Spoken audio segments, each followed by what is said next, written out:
Congratulations to Mike and Marion Owens. The world knows that this is hockey town.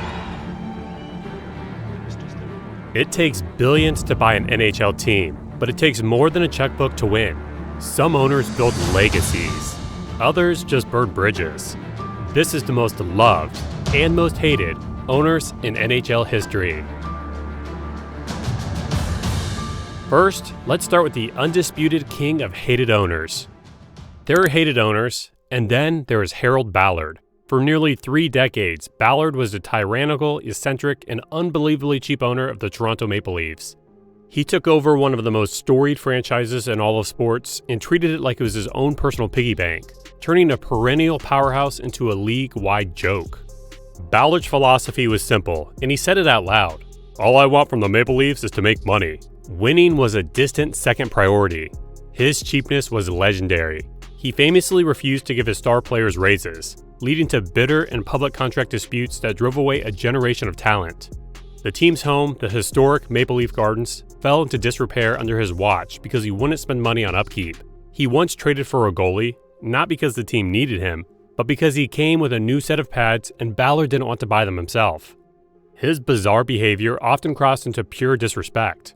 In one of his most infamous acts, he had the iconic portrait of Queen Elizabeth II removed from the arena because, in his own words, "She doesn't pay me rent." But Ballard's greatest sin was his treatment of the team's legends. His feud with team captain and icon Dave Keon was so toxic that after Keon left the team, he refused to have anything to do with the Maple Leafs organization for decades, only reconciling with the franchise long after Ballard was gone. In another legendary dispute, Ballard traded star forward Lanny McDonald, the best friend of his captain Daryl Sittler, purely out of spite. In a powerful act of protest, Sittler famously took a pair of scissors and cut the captaincy off his own jersey. Ballard's personal life was just as corrupt. In 1972, he was convicted on 47 counts of fraud and theft and served a year in federal prison. Harold Ballard is remembered as the undisputed king of hated owners, a man who inherited a crown jewel and let it rust, all while counting his money. If Harold Ballard let his dynasty rot from the inside out, Peter Pocklington simply sold his for parts, and it all started with the most infamous trade in hockey history. In the 1980s, the Edmonton Oilers were more than a hockey team. They were a revolutionary force, led by a group of young, electrifying superstars. They won 4 Stanley Cups in 5 years and built one of the greatest dynasties in the history of sports. And then their owner, Peter Pocklington, sold it all away. Pocklington is despised in Edmonton for one simple reason. He was the man who traded Wayne Gretzky. The trade, which took place on August 9, 1988, is still seen as a moment of national tragedy in Canada, just a few months after the Oilers had won their latest Stanley Cup. That I announce, and I guess more important, confirm, that the Edmonton Oilers have agreed to trade Wayne Gretzky to Los Angeles. The public reason given was that it was for the good of Gretzky's career. The real reason was much simpler: greed. Pocklington's other businesses were failing, and he was in desperate need of cash. The Gretzky trade brought him a handful of players, some draft picks, and $15 million that went directly into his own pocket. He sold the city's greatest hero to save his own failing finances. But Gretzky was just the beginning. The trade opened the floodgates for a complete teardown of the legendary team. Over the next few years, Pocklington systematically dismantled the dynasty piece by piece to cut costs. Mark Messier was traded, Paul Coffey was traded, Yari Curry and Grant Fuhr were traded. Every single pillar of that Hall of Fame roster was sold off, and the team quickly went from a powerhouse to a struggling small market club. After selling off all the team's best players, Pocklington had one final insult for the city of Edmonton. For years, he repeatedly threatened to relocate the team if the city didn't use public money to build him a new arena. A final act of betrayal against a fan base whose loyalty he had already shattered. Peter Pocklington's legacy is that of a man who was handed a masterpiece and sold it frame and all. A cautionary tale of an owner who put his own profits far ahead of his team and his city. Peter Pocklington destroyed a dynasty to save his own wallet. But our next owner did the exact opposite. He was a hometown hero who used his fortune to save his childhood team. In the early 1980s, the Detroit Red Wings were a joke. They were known as the Dead Wings, a once proud Original Six franchise that had fallen on hard times, playing in a half-empty arena and missing the playoffs year after year. Then, in 1982, their hometown hero came to the rescue. Mike Ilitch, the self-made founder of Little Caesars Pizza and a born and raised Detroit guy, bought the team he grew up cheering for.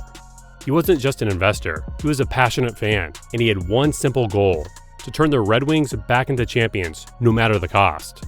Mr. I, as he was affectionately known, is revered in Detroit as the perfect owner, a man who gave his general managers a blank check and demanded only one thing in return: a winning team.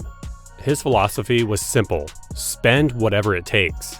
In an era where many owners were obsessed with the bottom line, Ilitch treated the salary cap as a floor, not a ceiling. He consistently funded one of the highest payrolls in the league, allowing his GMs to build a powerhouse.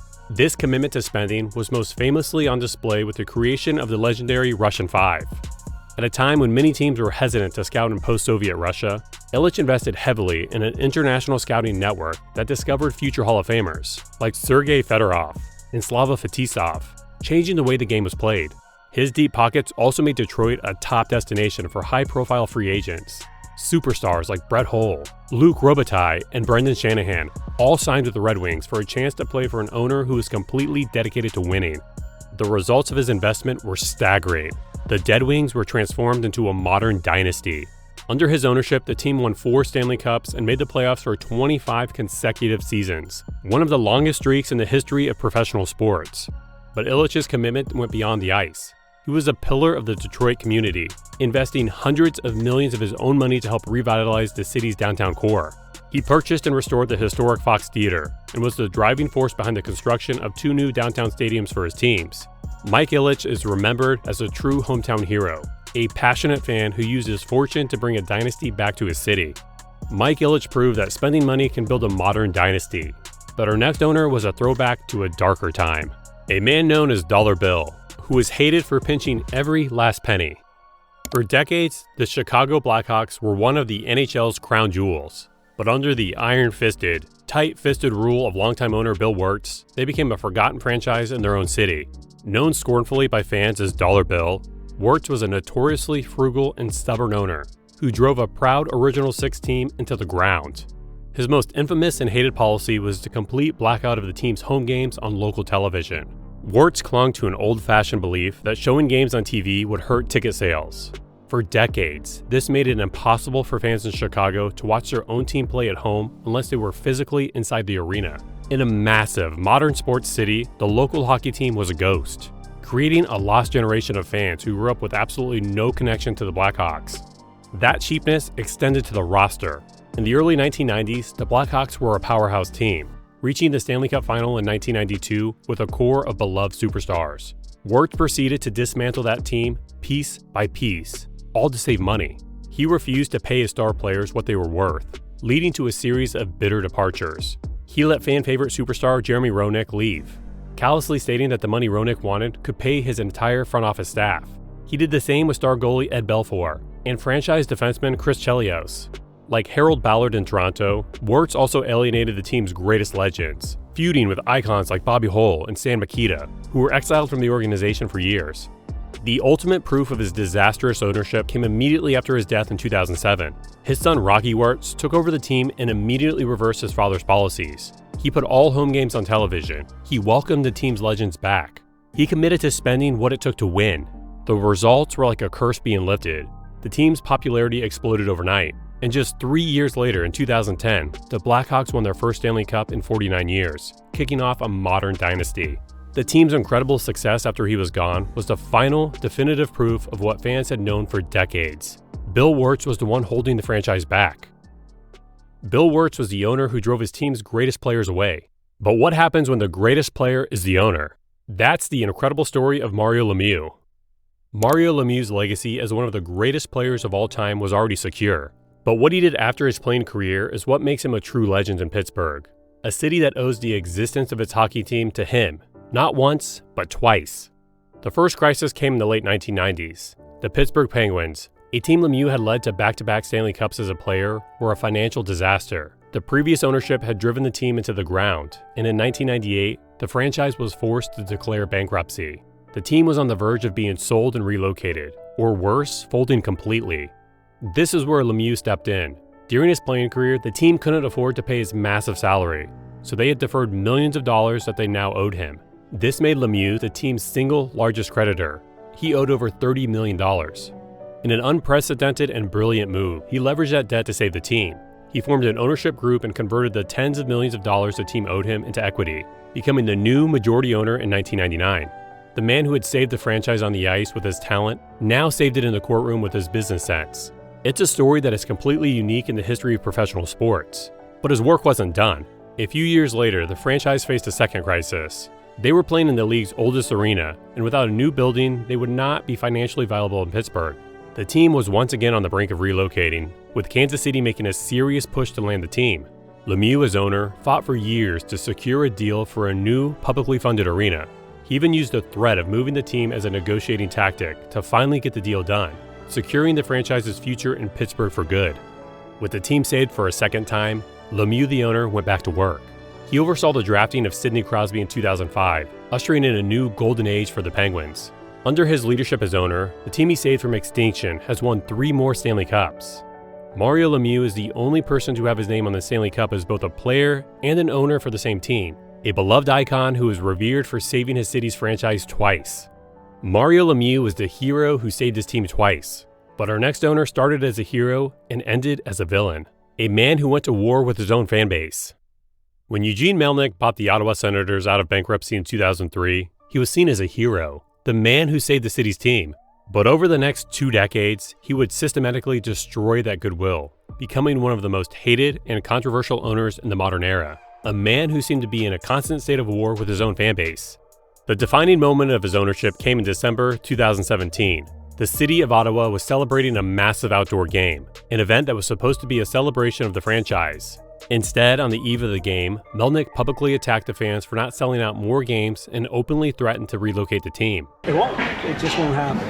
It's a franchise. So imagine if you own a McDonald's franchise, which you can move it. But it's not, why would you sell it? It's something that it's very difficult to buy.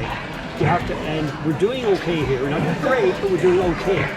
The backlash was immediate and intense. The fans, feeling betrayed by the owner who was supposed to be their savior, started the hashtag #MelnykOut movement. It was a fan-led campaign, complete with billboards across the city, demanding that he sell the team. It was a complete breakdown between an owner and his city. But his war wasn't just with the fans. It was with his own star players. Melnyk ran the Senators with a strict internal budget that was well below the NHL's official salary cap. This refusal to spend money led to a mass exodus of the team's most beloved players. It started with Daniel Alfredsson, the greatest player in franchise history, who left in a bitter contract dispute. It continued with Erik Karlsson, a 2-time Norris Trophy winner, who was traded away because the team was unwilling to pay him what he was worth. The same happened with future captain Mark Stone and star forward Matt Duchene. Melnyk had taken a team that was 1 goal away from the Stanley Cup in 2017, and within 2 years had completely gutted it, all because he refused to pay his players.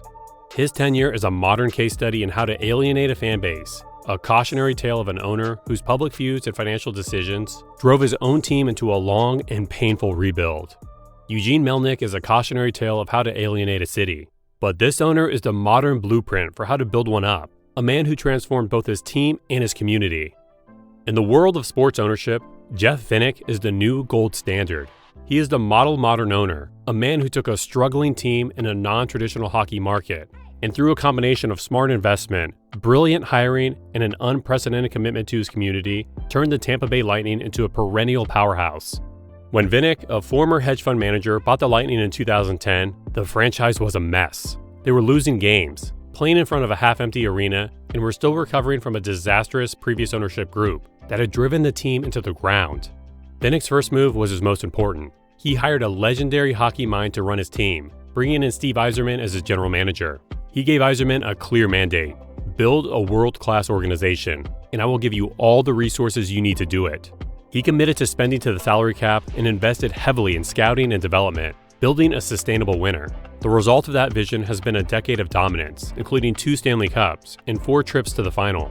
But what makes Jeff Vinik a truly beloved owner is what he has done off the ice. His commitment to the Tampa Bay community is unparalleled in professional sports. He has personally invested over $100 million of his own money to upgrade the team's publicly owned arena. His most famous initiative is the Community Hero Program. At every single Lightning home game since 2011, Vinik's foundation has donated $50,000 to a local charity or a deserving individual. The program, which has given away over $30 million to date, is a beloved local tradition that has had a profound impact on hundreds of nonprofits in the Tampa Bay area. And his investment in the city doesn't stop there. He is the visionary behind Water Street Tampa, a massive $3 billion real estate development project that has completely revitalized the city's downtown core around the arena, creating a vibrant district of residences, hotels, and public spaces. Jeff Vinik is loved not just for bringing championships to Tampa Bay, but for his profound and tangible commitment to improving his entire community, making him the model for what a modern owner should be. It's a tale of owners who left a trail of burned bridges, and the ones who built a legacy of glory. This proves that a team's success or failure doesn't start in the locker room. It starts in the owner's box. So, who do you think is the best and worst owner in hockey history? Let the debate begin in the comments.